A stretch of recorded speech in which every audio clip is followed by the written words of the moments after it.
प्रणाम सर। खुश रहो बेटा, खुश रहो। प्रणाम सर। जी जी, खुश रहिए, प्रसन्न रहिए। चलिए, आज की इस क्लास में बहुत बहुत स्वागत आप लोगों का। और हम लोग भारतीय न्याय व्यवस्था के विषय में अध्ययन कर रहे थे और उस जुडिशरी में सुप्रीम कोर्ट के विषय में हम लोगों ने काफ़ी कुछ समझ लिया, जानकारी कर लिया। अब हम लोग भारत के उच्च न्यायालय जो स्टेट्स में आपके हाई कोर्ट की स्थापना हुई है, वहाँ से भी हमारे प्रश्न काफ़ी उठाए जाते हैं कमीशन के द्वारा। तो उसमें महत्वपूर्ण बातें आप समझने का प्रयास करें, किन बातों पे हमको फोकस करना है, कहाँ ध्यान केंद्रित करना है, उसको थोड़ा सा आप लोग सीरियसली और कंसंट्रेट होकर सुने। देखिए, भारत के उच्च न्यायालय के विषय में, हाई कोर्ट के विषय में आपके चूंकि स्टेट का विषय है, इसलिए आप भाग 6 में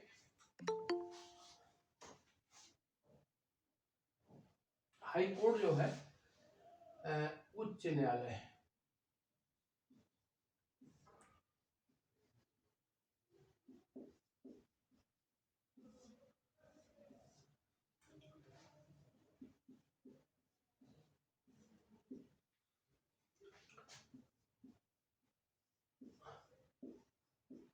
दो 214 से लेकर 232 तक, ठीक है। सुप्रीम कोर्ट के विषय में हमारे संविधान में आर्टिकल कहां से कहां तक उल्लेख प्राप्त होता है?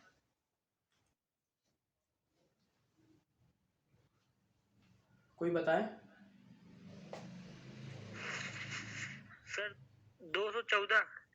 सुप्रीम कोर्ट के विषय में सर 124 से 147। Very good. और यहाँ आपको देखिए 124 से लेकर 147 सुप्रीम कोर्ट है। भाग 6 में आर्टिकल 214 से 232 आपका हाई कोर्ट है। और इसी में आपके अनुच्छेद 233 मतलब 232 के जस्ट बाद से और 237 तक जिला न्यायालय, ठीक है। जिला स्तर पर जो हमारे न्यायालय स्थापित किए गए हैं उनके विषय में 233 से लेकर 237 तक, ठीक है। अब दिमाग में एक फ्रेम कर लीजिएगा। भाग 5 सुप्रीम कोर्ट 124 से 147, भाग 6 हाई कोर्ट 214 से 232 और उसी भाग 6 में 233 से लेकर 237 तक आपका जिला न्यायालय के विषय में वर्णित किया गया है। अब देखिए, हमारे देश में जितने स्टेट हैं, जो स्टेट्स हैं उस स्टेट्स में 214 में कहा गया है कि एक उच्च न्यायालय का गठन किया जाएगा। आर्टिकल 214 कहता है, अनुच्छेद 214 जी, अनुच्छेद 214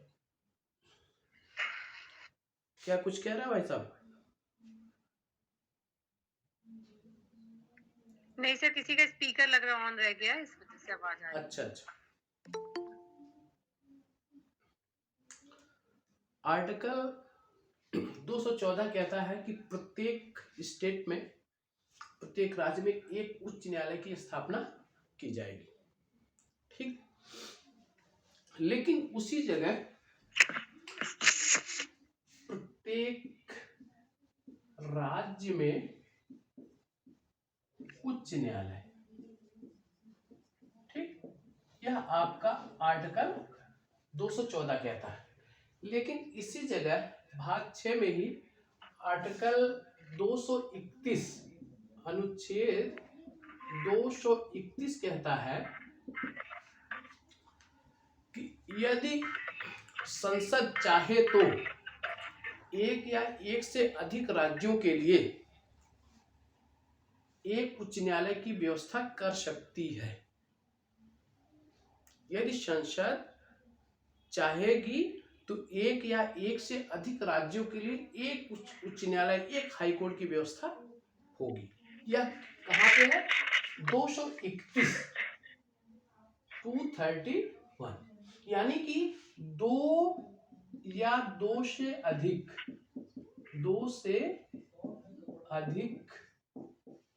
राज्यों के लिए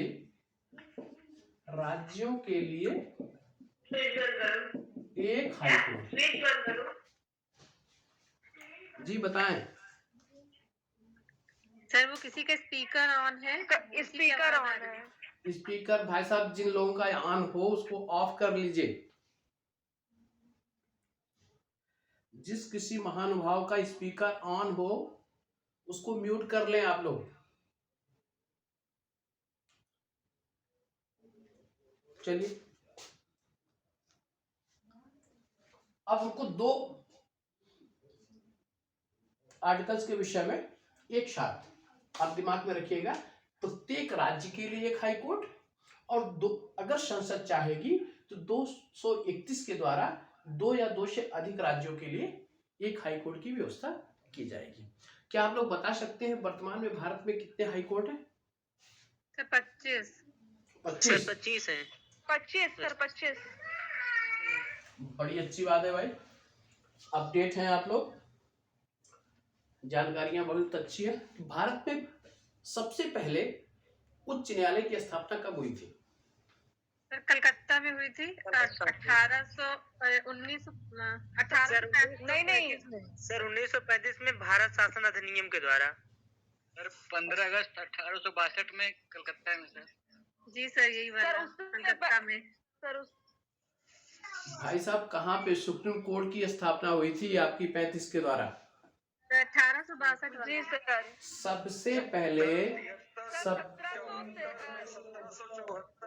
सबसे पहले आपको 1861 का जो एक्ट था उसके तहत भारत में 3 जगह पर, और 3 जगह वही पुरानी प्रेसिडेंसी अंग्रेजों की जो महत्वपूर्ण थी, कलकत्ता, मुंबई और मद्रास। तो 1862 में कौन सा? कलकत्ता, मुंबई और मद्रास, ये तीनों प्रेसिडेंसी जो थी वहां पर हाई कोर्ट की स्थापना 1862 में हुई।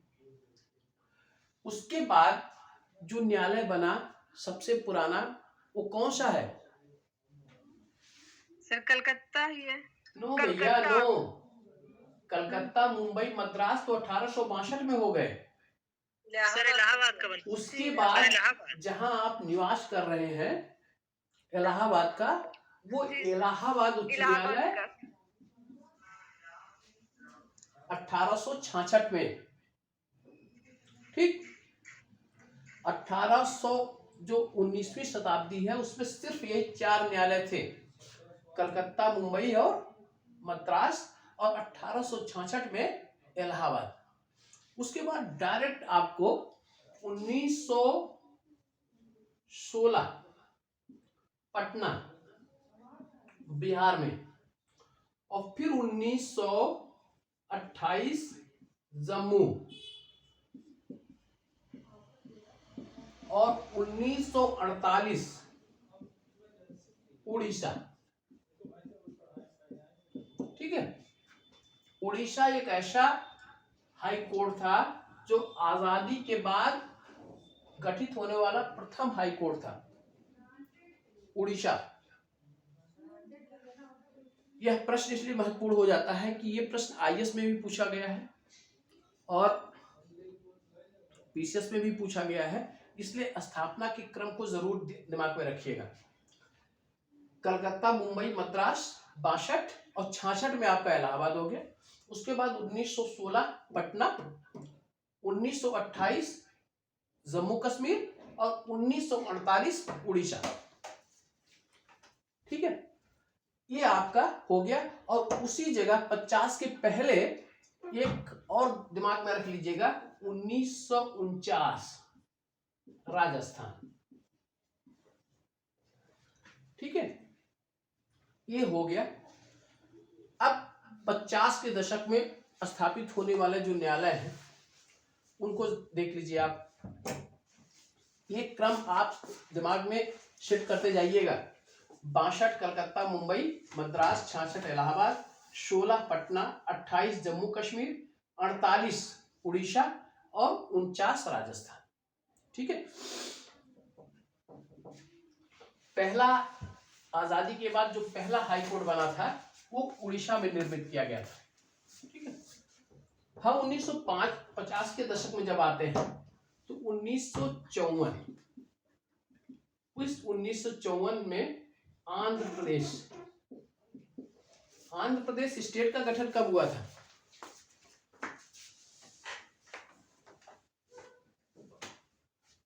बता सकता हूँ? 1953 में हुआ था, 1953 में। वेरी गुड, बहुत अच्छा। वो पोट्टी श्री रामल्लू की जो मृत्यु होती है, ठीक है, उसके बाद आंध्र प्रदेश का खट से गठन हो जाता है और उसी के बाद आपका आंध्र प्रदेश हाई कोर्ट का गठन हुआ। फिर 1956 में 1956 में मध्य प्रदेश और 1958 में केरल। ठीक है, ये 50 के दशक के हैं। 1954 आंध्र प्रदेश, 1956 मध्य प्रदेश और 1958 केरल। ऐसे ऐसे टुकड़ों में अगर दिमाग में रखेंगे तो काफी आसानी हो जाएगी। अब 1958 में सर जी सर 1958 में सर लक्षद्वीप में भी तो गठन हुआ था ना सर? हाँ? सर 1958 में लक्षद्वीप में भी तो गठन हुआ था। लक्षद्वीप में हाई कोर्ट है ही नहीं बेटा। अच्छा सर। हाई कोर्ट लक्षद्वीप का जो ज्यूरिसडिक्शन जो वहां का है ना, वो केरल हाई कोर्ट के अंतर्गत है। अच्छा सर। ठीक है सर, हम लूसेंट में पढ़े थे। लक्षद्वीप में हाई कोर्ट है ही नहीं। अच्छा सर। केंद्र शासित प्रदेशों में सिर्फ दिल्ली एक ऐसा प्रदेश है कि जहां पर हाई कोर्ट का गठन हुआ और कहीं पे हाई कोर्ट नहीं है। ठीक सर, जम्मू कश्मीर में है ना? अरे जम्मू कश्मीर उस समय स्टेट था भाई साहब। अभी जम्मू कश्मीर को आप डिवाइड किए हैं ना, उस समय स्टेट था। और 1966 में दिल्ली में हाई कोर्ट का गठन किया गया था। अब हम 1960 के दशक में आते हैं। 1960 के दशक में पहला 1960 में ही देख लें, गुजरात।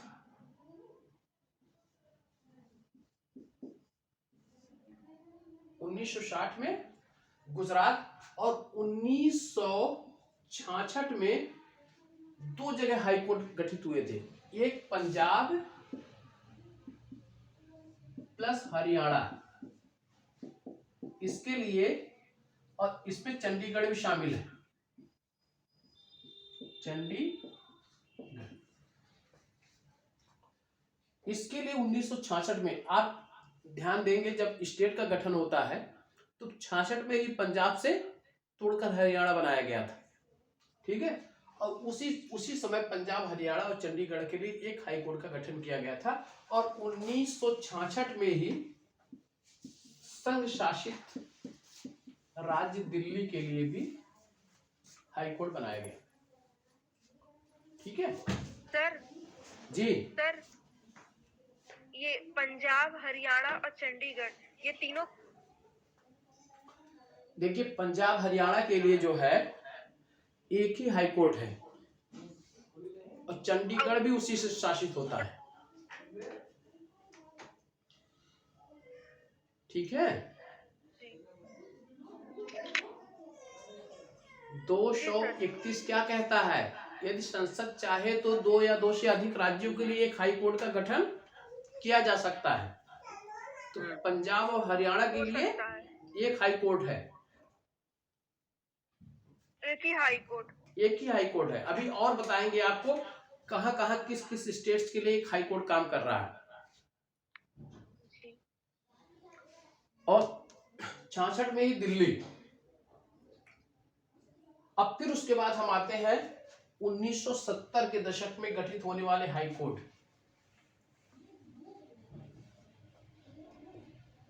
उन्नीस सौ 70 के दशक में आप पहला लीजिएगा 1971। 1971 में एक हिमाचल प्रदेश, आप देखे होंगे कि 1971 में हिमाचल प्रदेश को स्टेट बनाया गया था, राज्य। और एक 1971 में ही आपका असम का जो गुवाहाटी है, असम का जो उच्च न्यायालय है वो 7 सिस्टर्स जो कहे जाते हैं, सब पे अधिकारिता इसकी थी। इस उच्च न्यायालय का गुवाहाटी में इसका मुख्यालय है। और जो 7 सिस्टर्स के नाम से जाने जाते हैं, असम, अरुणाचल, नागालैंड, मेघालय, त्रिपुरा, मिजोरम, मणिपुर, ये सभी पर इनकी अधिकारिता थी। और ये कहां पे था? गुवाहाटी में। कब गठित हुआ? 1971। ठीक। उसके बाद यानी कि 7 राज्यों पर, 7 राज्यों पर। और उसके बाद आपका 1973 कर्नाटक और 1975 सिक्किम।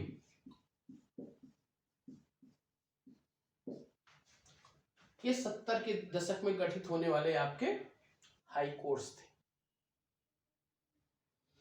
यहां पर असम का जो गुवाहाटी है वो 7 राज्यों पर इसकी अधिकारिता थी। ठीक है। कर्नाटक 73 में, 75 में सिक्किम को राज्य का दर्जा दिया गया था, आपको याद होगा। ठीक है। जब जब स्टेट बने हैं करीब करीब उसी समय हाई कोर्ट का भी गठन वहां किया गया है। इससे आप दोनों चीजें आप याद रख सकते हैं। ये 1975 तक हुए। उसके बाद 1980 के दशक में कोई हाई कोर्ट का गठन नहीं हुआ। 1990 के दशक में भी किसी हाई कोर्ट का गठन नहीं हुआ। और फिर 2000 में जब आते हैं तो 2000 में जो 3 आपके नए राज्य का उदय हुआ था, जिसमें छत्तीसगढ़, झारखंड और उत्तराखंड था, वहां पे हाई कोर्ट बनाए गए थे। तो 2000 में कौन कौन सा? छत्तीसगढ़, झारखंड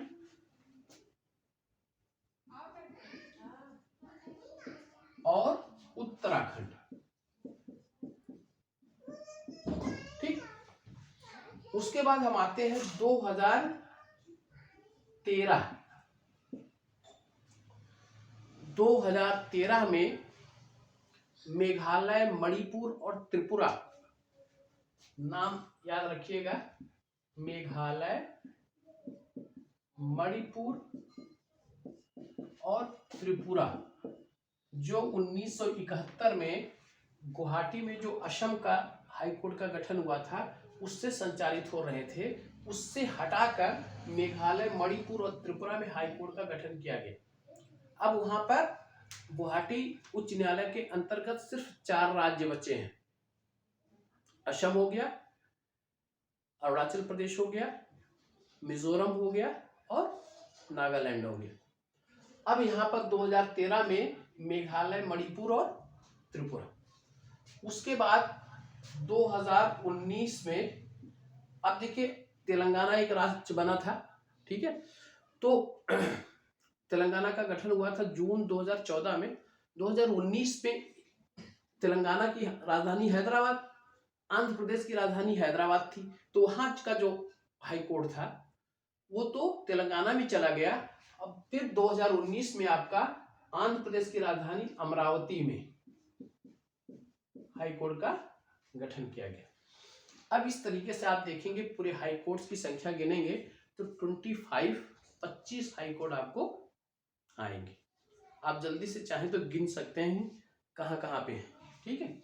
ये अगर आपका याद रहेगा, एक पक्का क्वेश्चन जो है पक्का हो जाएगा आपका। आप याद करने के लिए मैंने कहा एक एक दशक में आप लीजिएगा। पहले 19वीं शताब्दी में 4 हाई कोर्ट, फिर 1910 के जो दशक होता है उसमें सिर्फ पटना है, 1920 के दशक में जम्मू कश्मीर है, 1940 के दशक में आपका उड़ीसा राजस्थान है, 1950 के दशक में आंध्र प्रदेश, उस समय आंध्र प्रदेश, मध्य प्रदेश और केरल, 1960 के दशक में गुजरात है, हरियाणा, चंडीगढ़ और पंजाब एक ही साथ, और उसी के साथ साथ दिल्ली में भी 1970 के दशक में 71 में हिमाचल प्रदेश और असम ये हुआ, और 73 में कर्नाटक, 75 में सिक्किम, फिर 2000 में 3, 2013 में 3, 2019 में 1। ये आपके 25 हाई कोर्ट गठित हुए। अब देखिए इन हाई कोर्ट का जो मुख्यालय जहां पे है, जरूरी नहीं कि वो राजधानी में ही उसका मुख्यालय हो, ये आवश्यक नहीं है। उत्तर प्रदेश की राजधानी लखनऊ है, लेकिन उसका मुख्यालय कहाँ पे? इलाहाबाद। उसकी एक खंडपीठ लखनऊ में स्थापित है। मध्य प्रदेश की राजधानी भोपाल है, लेकिन भोपाल में खंडपीठ नहीं है, वहां पे मुख्यालय मध्य प्रदेश का जबलपुर में है, और उसकी खंडपीठ आपके ग्वालियर और इंदौर में है। मध्य प्रदेश में कहां पे है? जबलपुर में मुख्यालय, और खंडपीठ कहां है? ग्वालियर और इंदौर। ठीक है। इसी तरीके से राजस्थान में आप आएंगे, राजस्थान की राजधानी जयपुर, लेकिन हाई कोर्ट कहां पे है? जोधपुर में, और इसकी खंडपीठ कहां पर है? जयपुर में। ठीक। अब मुंबई का देखते हैं, महाराष्ट्र का जब देखते हैं तो महाराष्ट्र, ठीक, महाराष्ट्र का जो हाई कोर्ट कहां है? वो मुंबई में है, लेकिन इसकी खंडपीठ 3 जगह है। 3 जगह में कहां है? इसकी खंडपीठ आपकी नागपुर, औरंगाबाद और गोवा। और यहां पर एक चीज और आपको बताता चलता हूं मैं, मुंबई महाराष्ट्र हाई कोर्ट या मुंबई हाई कोर्ट के अंतर्गत, मुंबई मतलब महाराष्ट्र एक स्टेट है, गोवा दूसरा स्टेट, ठीक, दादर नगर हवेली और दमन दीव भी इसके अंतर्गत शामिल है। ठीक है। केंद्र शासित राज्यों में दादर नगर हवेली, दमन दीव और गोवा और मुंबई, ये यहां से संचालित हो रहे हैं। पश्चिम बंगाल का जो हाई कोर्ट है, कलकत्ता हाई कोर्ट, ठीक है, पश्चिम बंगाल कहां पर है? कलकत्ता। इसका मुख्यालय तो कलकत्ता है, और इसका खंडपीठ है पोर्ट ब्लेयर में है। Port Blair.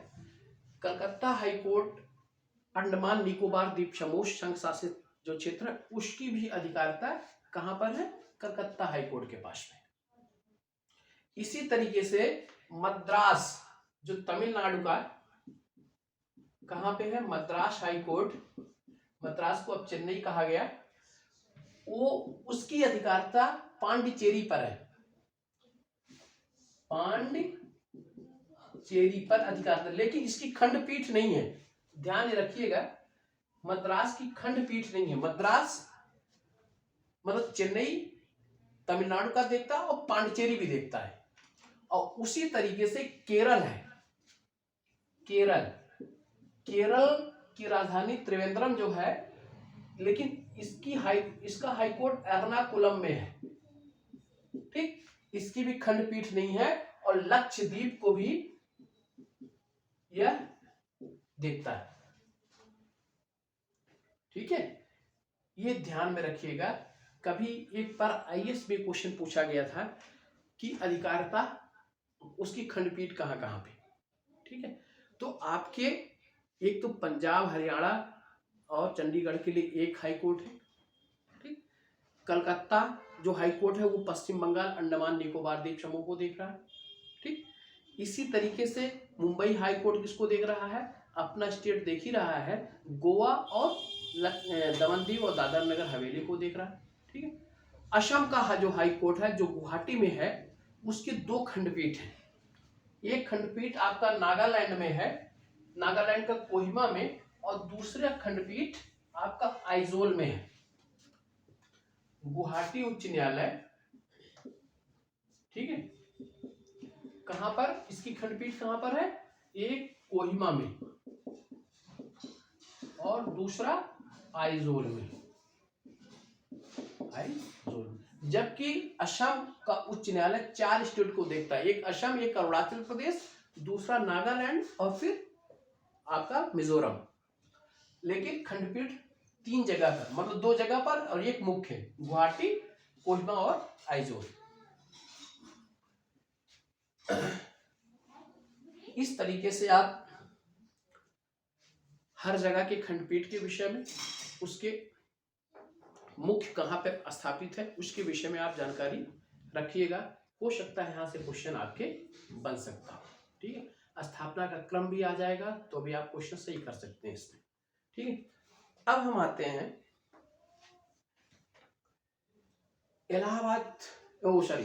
हाई कोर्ट के न्यायाधीशों की नियुक्ति वो कैसे होती है, ठीक।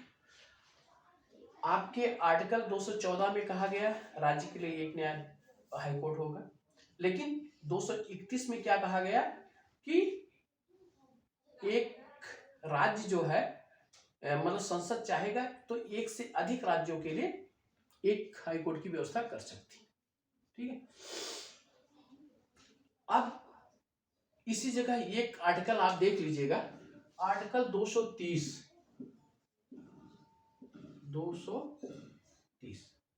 ठीक, और आर्टिकल 241, 241, यह भी हाई गठन से ही संबंधित है। 230 क्या कहता है? 230 कहता है कि राज्यों के हाई कोर्ट की अधिकारिता का विस्तार संघ शासित क्षेत्रों पर किया जा सकता है, ठीक, और उसकी अधिकारिता की समाप्ति भी संघ शासित क्षेत्रों से जो अधिकारिता है उसकी समाप्ति भी की जा सकती है, यह आर्टिकल 230 कहता है। जैसे मुंबई हाई कोर्ट है, मुंबई हाई कोर्ट की अधिकारिता संघ शासित क्षेत्रों में किस पे है? दादर नगर हवेली दमन दीव पर, ठीक है। 230 आर्टिकल के द्वारा अगर कहीं नहीं है तो उसका विस्तार संघ शासित क्षेत्रों पर किया जा सकता है, अगर कहीं है तो उसको हटाया भी जा सकता है, ठीक। 241 क्या कहता है? 241 कहता है कि संघ शासित क्षेत्रों के लिए हाई कोर्ट की व्यवस्था की जा सकती है। संघ शासित क्षेत्रों के लिए हाई कोर्ट, ठीक। इसी का प्रयोग करते हुए 1966 में दिल्ली में जो कि संघ शासित क्षेत्र था, यहां पर हाई कोर्ट का गठन किया गया, ठीक है। किस आर्टिकल का प्रयोग करते हुए? आर्टिकल 241, 241। उसमें यह है कि संघ शासित क्षेत्रों के लिए संसद हाई कोर्ट का गठन कर सकती है, तो एक हाई कोर्ट यहां पर गठित हो गया। और 230 क्या कहता है? कहता है कि संघ शासित क्षेत्रों पर राज्य के हाई कोर्ट की अधिकारिता का विस्तार किया जा सकता है और उस विस्तार को अगर कहीं है उसकी समाप्ति भी की जा सकती है, ठीक है। ये 2 आर्टिकल और दिमाग में रखिएगा। वैसे बहुत कम संभावना है, लेकिन एहतियात हम लोग बरत रहे हैं कि क्वेश्चन गलत ना होने पाए, थोड़ी सी मेहनत से क्वेश्चन गलत ना होने पाए, ठीक। ये क्या हो गया? उसके बाद जो महत्वपूर्ण अभिलेख आर्टिकल है, एक आर्टिकल आपका अनुच्छेद 215,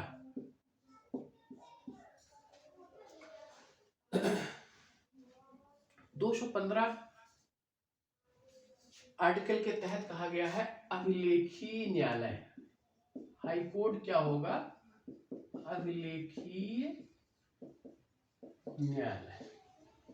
ठीक, इसमें से आप में से कोई बता सकता है कि किस आर्टिकल के तहत सुप्रीम कोर्ट को अभिलेखीय न्यायालय घोषित किया गया था? सर 129। शाबाश, sir 129। 129, very good.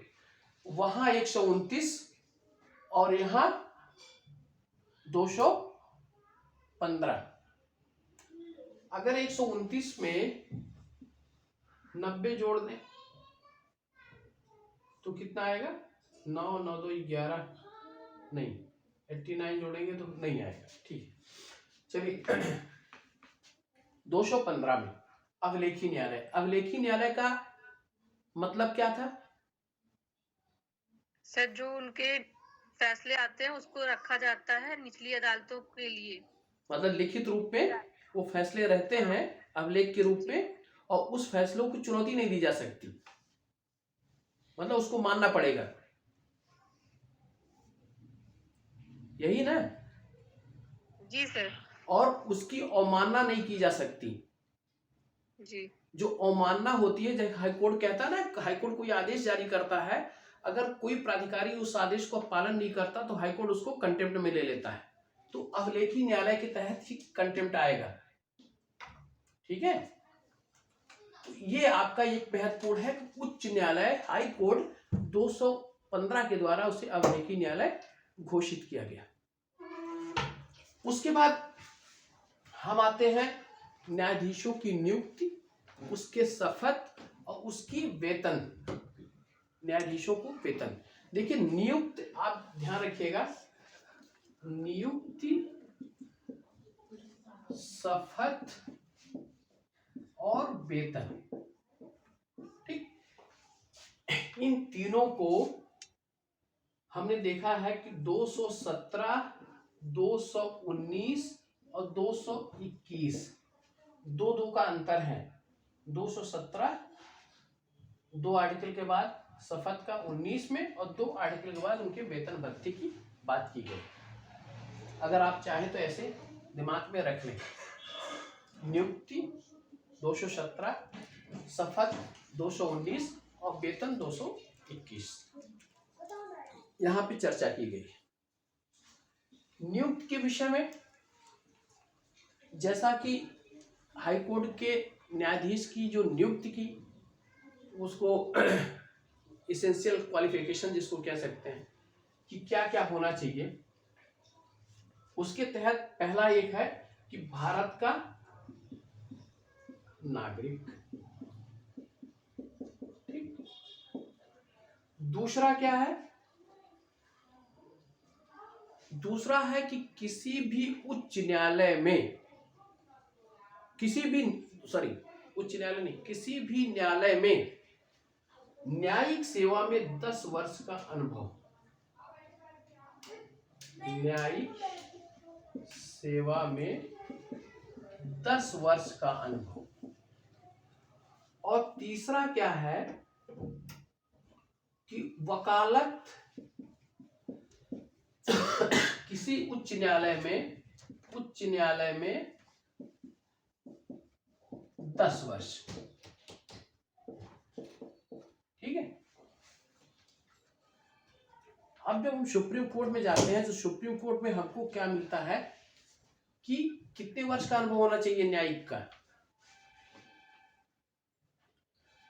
Supreme court में 5 वर्ष का। 5 वर्ष। यहाँ क्या है? न्यायिक सेवा का अनुभव 10 वर्ष।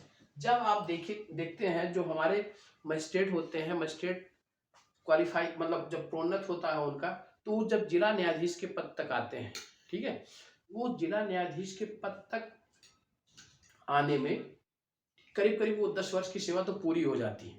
तो 10 वर्ष की सेवा के बाद आप देखते होंगे कुछ न्यायाधीश ऐसे जिले के होते हैं जिनको हाईकोर्ट पहुंचा दिया जाता है।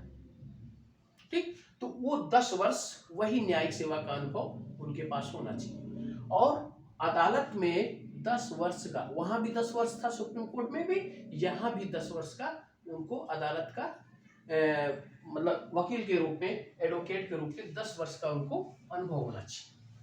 ये इनके साथ होता है। अब देखते हैं इनकी चयन की पद्धति क्या होती है। चयन की पद्धति में इनकी नियुक्ति का अधिकार किसको है? राष्ट्रपति को। वहां भी किसको था? राष्ट्रपति को था। राष्ट्रपति इनकी नियुक्त करेगा, लेकिन कैसे करेगा? इसमें सुप्रीम कोर्ट क्या करता है? इनकी नियुक्ति कौन कौन करता है? देखिए, राष्ट्रपति ये तो आदेश जारी करता है, लेकिन जो कमेटी उसमें मतलब रहती है जिनके द्वारा विचार विमर्श किया जाता है, वो राष्ट्रपति के बाद क्या है? सुप्रीम कोर्ट का मुख्य न्यायाधीश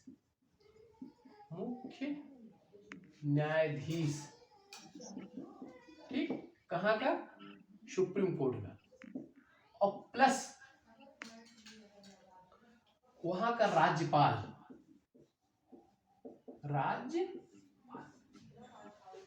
लेकिन सुप्रीम कोर्ट का जो मुख्य न्यायाधीश है, जिन मेंबर को न्यायाधीश हाई कोर्ट में नियुक्त करने की बात कहेगा, वो क्या करता है? अपने 2 वरिष्ठ न्यायाधीशों से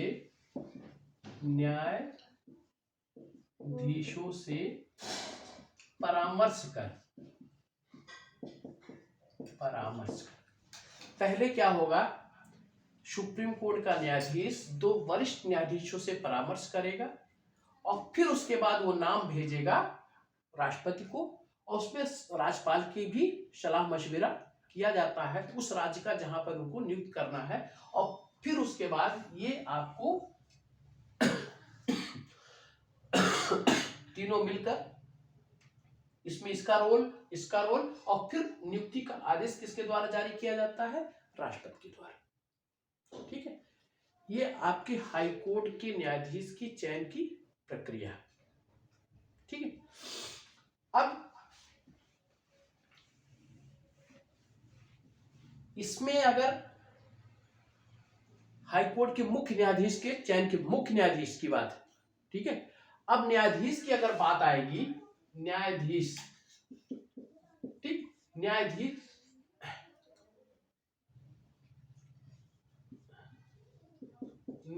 की बात आएगी तो इसमें कौन कौन शामिल होगा? इसमें राष्ट्रपति, सुप्रीम कोर्ट का मुख्य न्यायाधीश, उस राज्य का जिस राज्य में इनको न्यायाधीश के रूप में नियुक्त करना, उस राज्य का मुख्य न्यायाधीश और राज्यपाल। यानी कि जो राज्य है, राज्य का राज्यपाल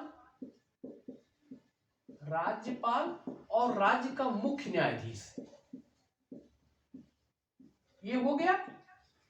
और इसके साथ ये दोनों तो राज्य के हो गए, और इसके बाद जो है आपका सुप्रीम कोर्ट का एससी का मुख्य न्यायाधीश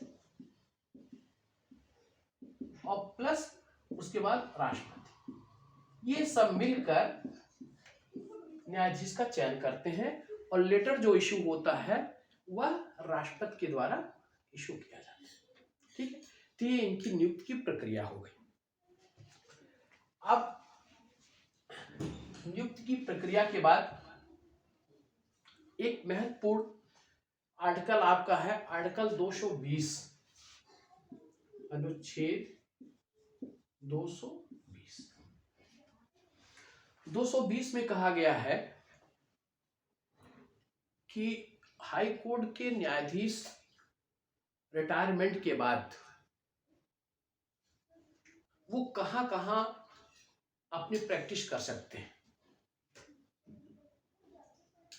किसी को पता है इसके विषय में? हाई कोर्ट का न्यायाधीश रिटायर होने के बाद, रिपीट कर दीजिए। सर कहीं नहीं कर सकता वो, बस वही तदर्थ न्यायाधीश कहीं नहीं कर सकता, वो हो सकता है तभी लगेगा, नहीं तो कार्य नहीं कर सकता ऐसे। हाई कोर्ट का न्यायाधीश कहीं भी प्रैक्टिस नहीं कर सकता। क्या भाई सब लोग सहमत हैं? नहीं सर। बताएं। उच्च न्यायालय के न्यायाधीश सुप्रीम कोर्ट में कर सकता है सर, और अदर उच्च न्यायालय में भी कर सकता है सर। बस तदर्थ न्यायाधीश के रूप में कार्य करेगा अगर सरकार चाहती है और वो राष्ट्रपति उसको करता है तब, अन्यथा हम प्रैक्टिस वो कहीं नहीं कर सकता। अब थोड़ा सा आप, ये बहुत ही महत्वपूर्ण प्रश्न है। ये बात को ध्यान में रखिएगा। आर्टिकल 220 क्या कहता है कि हाई कोर्ट का न्यायाधीश रिटायरमेंट के बाद कहां पर, सुप्रीम कोर्ट और अन्य हाई कोर्ट ठीक में अपनी वकालत वह कर सकता है, लेकिन उस जगह वकालत नहीं करेगा जहां पर अस्थायी रूप से उसने न्यायाधीश का कार्य किया हो।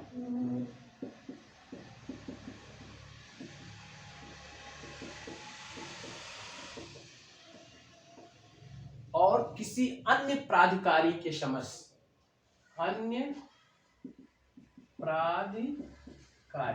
यानी कि अगर हाई कोर्ट का न्यायाधीश चाहेगा कि रिटायरमेंट के बाद मुझे बैठना नहीं है, तो वह सुप्रीम कोर्ट जाके वकालत कर सकता है।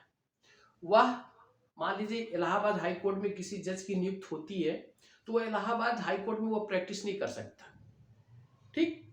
वह प्रैक्टिस कहाँ करेगा, अन्य हाई कोर्ट में कर सकता है। लेकिन अगर उस न्यायाधीश की नियुक्ति इलाहाबाद के साथ एमपी के हाई कोर्ट में, गुवाहाटी के हाई कोर्ट में अगर हुई हो, तो वह एमपी, इलाहाबाद और गुवाहाटी के हाई कोर्ट में प्रैक्टिस नहीं करेगा, अन्य जगह पर प्रैक्टिस कर सकता है।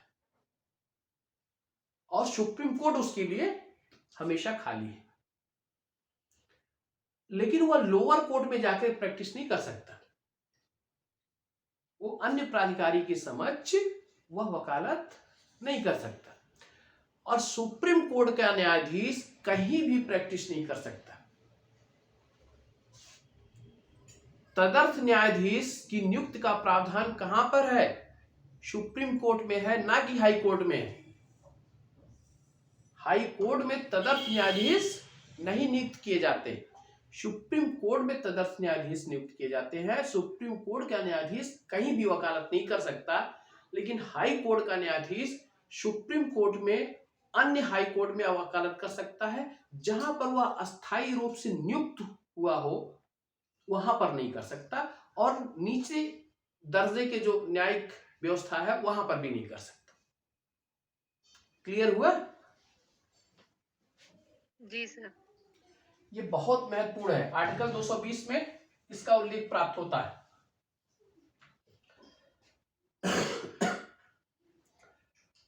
अब एक आर्टिकल आप देख लीजिए, आर्टिकल आपका 222।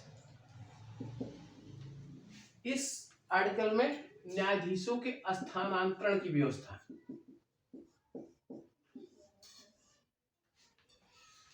बताइए न्यायाधीशों के स्थानांतरण कैसे किया जा सकता है? कितने लोग उसमें मिलकर चयन समिति में भाग लेते हैं स्थानांतरण में?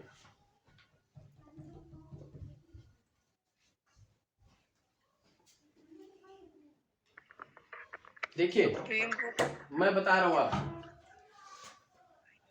जैसे कि पंजाब हाई कोर्ट से किसी न्यायाधीश का स्थानांतरण कहां हुआ, इलाहाबाद हाई कोर्ट में, ठीक। तो यहां का मुख्य न्यायाधीश और यहां का मुख्य न्यायाधीश ये हो गए, ठीक।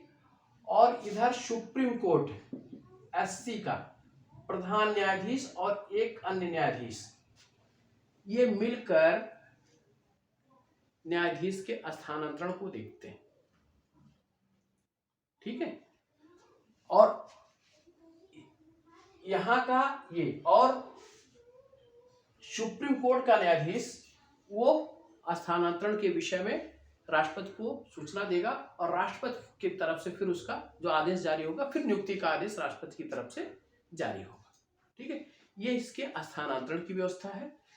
ये आर्टिकल आपका 226, 246 क्या कहता है? हमने आपको इसके पहले जब सुप्रीम कोर्ट पढ़ाया था, तो सुप्रीम कोर्ट में मैंने कहा था, सुप्रीम कोर्ट क्या था, फंडामेंटल राइट के विषय में था, ठीक है। फंडामेंटल राइट के संवैधानिक उपचारों का जो अधिकार है, आर्टिकल 32, ठीक है, 32 के द्वारा कोई भी व्यक्ति मूल अधिकार के उल्लंघन के प्रश्न पर सुप्रीम कोर्ट में वाद दायर कर सकता है और हाई कोर्ट में 226 के द्वारा यह अधिकार हाई कोर्ट को प्राप्त है। 5 प्रकार की रिट दायर करने की वहां पर व्यवस्था की गई है। बंदी प्रत्यक्षीकरण है, अधिकार परीक्षा है, परमादेश है, उत्प्रेषण है, प्रतिषेध है। सुप्रीम कोर्ट में अनुच्छेद 32 का उपयोग, हाई कोर्ट में अनुच्छेद 226 का उपयोग। लेकिन एक बात यहां पर थोड़ी सी कि रिट के मामले में सुप्रीम कोर्ट से अधिक हाई कोर्ट को पावर है।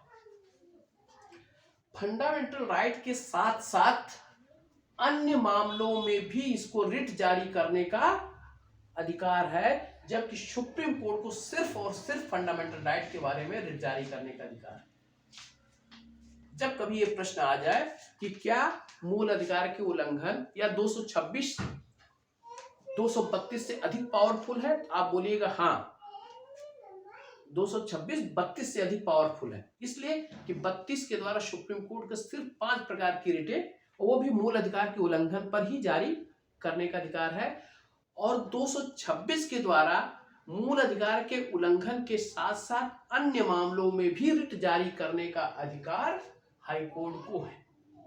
इसलिए एक जगह सिर्फ हाई कोर्ट जो है सुप्रीम कोर्ट से अधिक पावरफुल हो जाता है 226 के मामले में।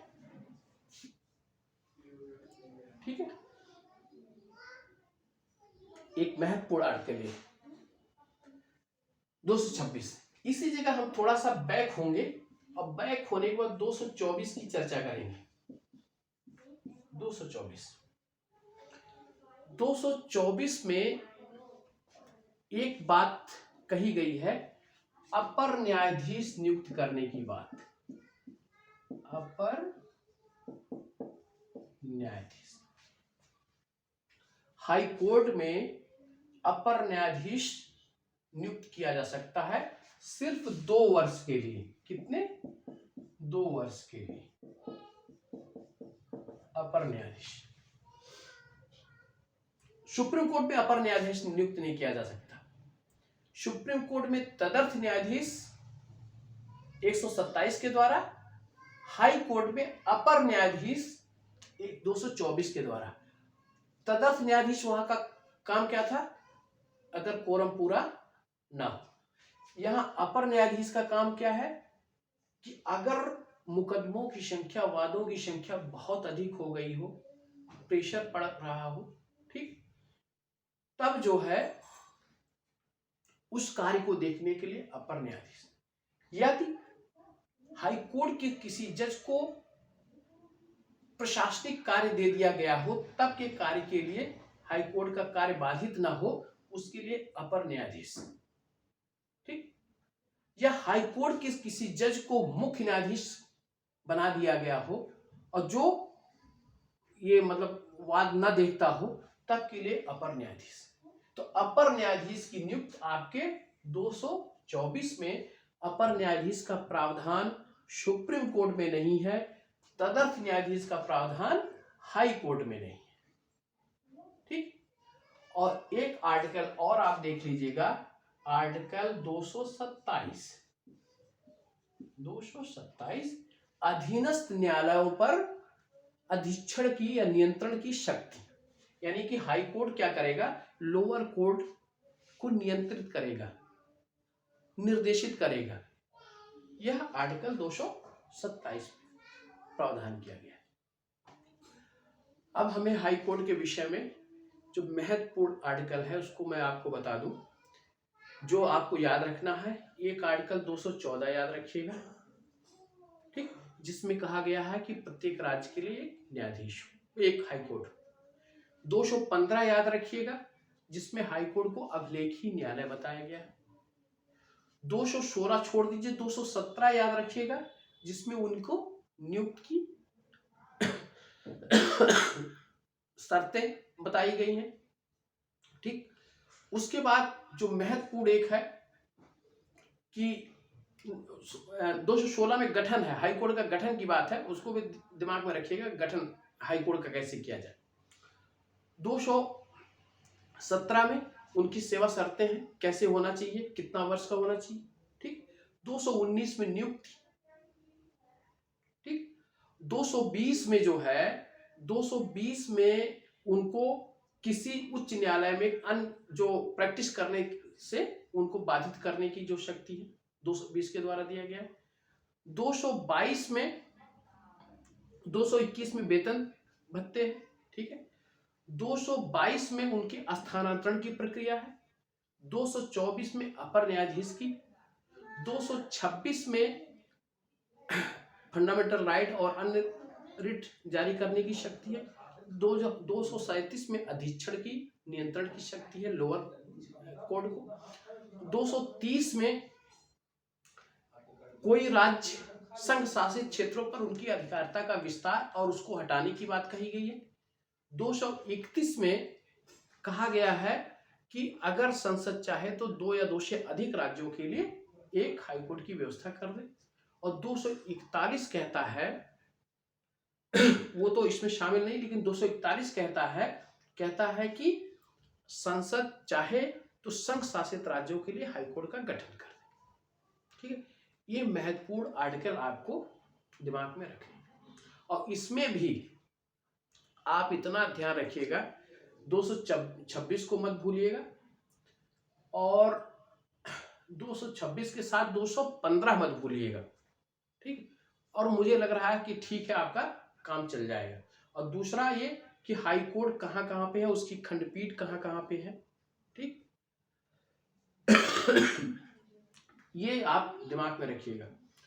ये की बात ये बताइए, हाई कोर्ट का न्यायाधीश को शपथ कौन दिलाता है? सर राज्यपाल। हाँ राज्यपाल। सर राज्यपाल दिलाते हैं। राज्यपाल दिलाता है। एक बात और मैं प्रश्न पूछ रहा हूं कि अगर किसी हाई कोर्ट के न्यायाधीश या हाई कोर्ट की जो अधिकारिता है, ठीक है, वो एक से अधिक राज्यों पर हो, ठीक। जैसे आप मुंबई हाई कोर्ट का ले लीजिए, जो गोवा राज्य पे भी है, तो ये बताइए तब शपथ कौन दिलाएगा? वहाँ के सर मुख्य न्यायाधीश दिला सकते हैं क्या? कौन? हाई कोर्ट के वरिष्ठ न्यायाधीश। जिस राज्य का अधिकारिता रहेगी उस राज्य का राज्यपाल। हाँ जी सुधीर जी, क्या कह रहे हैं आप? जिस राज्य का अधिकारिता, मतलब जिस हाई कोर्ट का अधिकारिता बनेगी उस राज्य का राज्यपाल उसको। वेरी गुड, बहुत अच्छी बात। जैसे कि अगर महाराष्ट्र का हाई कोर्ट है, उसकी अधिकारिता कहाँ पे है? गोवा में है, ठीक है। तो हाई कोर्ट को जो न्यायाधीश को शपथ दिलाने की बात है, वो महाराष्ट्र का राज्यपाल दिलाएगा, ना कि गोवा का राज्यपाल दिलाएगा।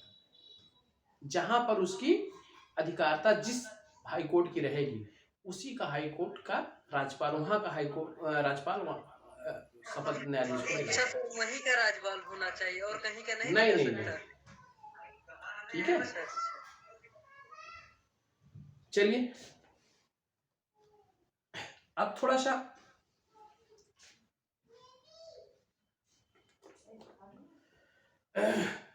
जिला न्यायालय के विषय में देख लीजिए।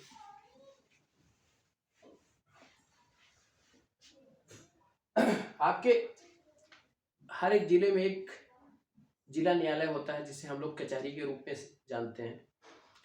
उस जिला न्यायालय में का जो मुख्य न्यायाधीश होता है, जिला न्यायालय का सर्वोच्च न्यायाधीश, वो जिला न्यायाधीश कहलाता है। इसको जिला एवं सत्र न्यायालय कहा जाता है, सत्र न्यायालय कहा जाता है, ठीक। यह आपके अनुच्छेद 233 से लेकर 237 में इसका वर्णन है। यहाँ कई प्रकार के वाद दायर किए जाते हैं। एक आपका होता है सिविल वाद, और एक होता है आपराधिक, जिसको क्रिमिनल कहते हैं, ठीक। यहाँ का जो न्यायाधीश होता है वो बोला जाता है जिला एवं सत्र न्यायाधीश, जो जिला जज के नाम से फेमस होता है। ठीक है, सत्र को सेशन कहते हैं, यहाँ डिस्ट्रिक्ट जज या सेशन जज के नाम से जाना जाता है।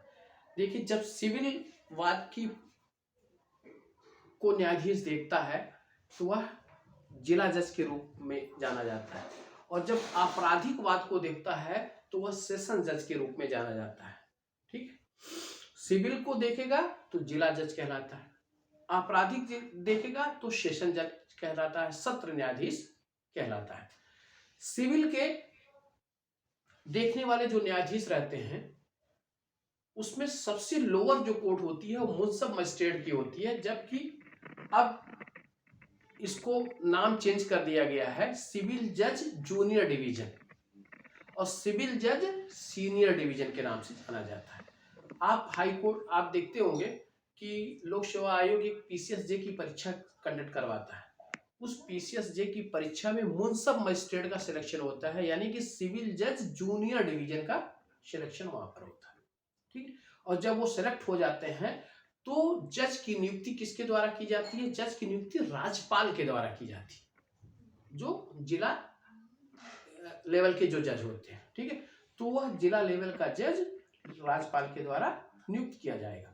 तो पहला क्या होगा, सबसे निचली जो रहती है वो मुंसब मजिस्ट्रेट की अदालत रहती है, जिसको सिविल जज जूनियर डिवीजन के नाम से जानते हैं। वो कुछ मामले तक कहा जाता है कि इतने मामले तक करीब 1 लाख रुपए तक के वाद को वो सुन सकता है। ठीक, और उसको पावर दी गई है कि इतना अर्थदंड और वो लगा सकता है, इतना जुर्माना लगा सकता है। इसके बाद जो दूसरा इनकी लेयर आती है वो सिविल जज सीनियर डिवीजन की आती है। ठीक, जैसे उसको कहा गया है कि सिविल जज जूनियर डिवीजन आपको 1 साल तक की सजा दे सकता है, वो उसमें 1 लाख तक रुपए की पैरवी मुकदमे की पैरवी करता है, और जो सीनियर डिवीजन है वो 3 लाख रुपए की करता है, और उसके ऊपर जो होते हैं वो आपके डिस्ट्रिक्ट जज करते हैं। इसी तरीके से सेशन जज के मामले में, सेशन जज में वो होता है जो सत्र न्यायाधीश कहलाता है, वो आपराधिक मामलों को देखता है। ठीक है, उसको चीफ जब उससे उसको कहते हैं मुख्य सेशन जज, चीफ सेशन मजिस्ट्रेट के रूप में कहते हैं, CS चीफ सेशन CSJ करके CJM के नाम से जाने जाते हैं। उसके नीचे जो होते हैं वो सेशन जज ग्रेड 1 और सेशन जज ग्रेड 2 के नाम से जाने जाते हैं। ठीक है, तो आपराधिक मामलों को सुनवाई करने वाला सेशन जज कहलाता है और सिविल मामलों की सुनवाई करने वाला सिविल जज कहलाता है। तो ये हमारे जिला स्तर पर ये न्यायालय होते हैं। इनके न्यायाधीशों की नियुक्ति आपके राज्यपाल के द्वारा होती है और इनका चयन लोक सेवा आयोग के द्वारा किया जाता है। इसके साथ साथ एक चयन की पद्धति और भी है। वो पद्धति ये है कि अगर कोई व्यक्ति 7 वर्ष तक जिला न्यायालय में अदालत में वकालत का काम कर रहा है और उस राज्यपाल की नज़र में वो वित्त का जानकार है, तो उसे भी जज के रूप में नियुक्त किया जा सकता है। ठीक है, वो भी जज के रूप में नियुक्त किया जा सकता है। एक ये है, और दूसरा जो है वो लोक सेवा आयोग की परीक्षाओं को पास करके वो आता है और धीरे धीरे उसका प्रमोशन होते हुए वह जिला जज बनता है, और जब वह जिला जज बन जाता है तो इसी जिला जज से आपको हाई कोर्ट में भी न्यायाधीश भेजे जाते हैं। ठीक है, तो ये हमारी आपकी हो गई जिला लेवल की अदालतें हो गई। जिला लेवल पर आपको एक लोक अदालत का भी गठन किया गया है। लोक अदालत में पारिवारिक, सामाजिक और जो छोटे छोटे मुद्दे होते हैं उनको लोक अदालत में उसकी सुनवाई की जाती है। और लोक अदालत में सुनवाई 1887 में लोक अदालत का गठन किया गया था, और उस समय हमारे यहाँ PN भगवती मुख्य न्यायाधीश सुप्रीम कोर्ट के थे। ठीक है, और ये जो है इस मामलों की सुनवाई के दौरान जो निर्णय हो जाता था उसकी अपील किसी अन्यत्र न्यायालय में नहीं की जा सकती थी। ठीक है, एक लोक अदालत का एक महत्वपूर्ण, और लोक अदालत ने बड़ी अच्छी भूमिका निभाई हमारे न्याय प्रणाली में, और काफ़ी केसेस को इसने सॉल्व किया। जैसे कि कहीं पे वाद विवाद मकान मालिक का और किराएदार का चल रहा हो, पारिवारिक बात चल रहा हो, सामाजिक जो बात चल रहा हो, ये सब चीज़ें जो है लोक अदालत के माध्यम से भी निपटारा किया जा सकता है। और इसमें सबसे महत्वपूर्ण बात यह है कि इसमें आपसी सुलह समझौते के द्वारा केस को हैंडल किया जाता है। ठीक, एक ये अदालत हो गया। एक अदालत आपका होता है राजस्व न्यायालय का। राजस्व न्यायालय में आपके लगान से संबंधित, लगान या राजस्व से संबंधित वाद वहां पर सुने जाते हैं। राजस्व न्यायालय का सबसे बड़ा जो स्टेट में न्यायालय होता है उसको राजस्व परिषद कहते हैं, रेवेन्यू बोर्ड के नाम से जाना जाता है। ठीक है, हमारे यहाँ रेवेन्यू बोर्ड आपका जो परिषद है वो इलाहाबाद में स्थापित है। उसके सबसे लोअर, राजस्व मामले के सबसे लोअर मामले की जो सुनवाई करता है वो नायब तहसीलदार करता है। नायब तहसीलदार की एक कोड होती है, वो प्रशासन के साथ साथ न्यायिक कार्य भी देखता है। नायब तहसीलदार के बाद तहसीलदार, तहसीलदार के बाद एसडीएम, एसडीएम के बाद डीएम, और डीएम के बाद कमिश्नर, और कमिश्नर के मामले पर अपील कहाँ की जा सकती है? वह राजस्व परिषद में की जाती है। और राजस्व परिषद में भी अगर न्याय की गुंजाइश नहीं रहती तो राजस्व परिषद के मामलों की अपील हाई कोर्ट में की जाती है। तो जो राजस्ववाद देखता है, रेवेन्यू के मामले में जो देखता है, वो सबसे निचली अदालत नायब तहसीलदार की होती है। आप ये हायरार्की आपको पता होगी कि नायब तहसीलदार, तहसीलदार, एसडीएम, डीएम, कमिश्नर, और कमिश्नर के बाद बोर्ड ऑफ रेवेन्यू। ठीक है, ये हमारे राजस्व के मामले की सुनवाई करते हैं। तो इस तरीके से हमारे एक अदालत, सबसे बड़ी अदालत वो सुप्रीम कोर्ट की, उससे नीचे हाई कोर्ट, उससे नीचे जिला अदालत, और जिला अदालत के साथ साथ आपका ये आपका लोक अदालत भी जो गठित हुआ वो है। ठीक, और आपके रेवेन्यू बोर्ड, रेवेन्यू के मैटर में सुनवाई करने के लिए एक क्रम और है मजिस्ट्रेट का। ठीक है, तो इस तरीके से हमारी पूरी न्याय प्रणाली एकीकृत न्याय प्रणाली के तहत संचालित होती है। और आज हम पूरे इसके जुडिशरी के विषय में ये चैप्टर को यहीं क्लोज करेंगे, और इससे संबंधित जो भी बातें हैं, ठीक है, आपको महत्वपूर्ण प्रावधान मैंने आपको लिखवा दिया है, आप उसको देख लीजिएगा। और क्वेश्चन पेपर आप सॉल्व करेंगे तो आपको पता हो जाएगा कि हमने जो भी पढ़ा है करीब करीब उससे आपके क्वेश्चन काफ़ी सॉल्व हो जाएंगे। ठीक है, तो आज यहीं पे इसको समाप्त करेंगे। अगली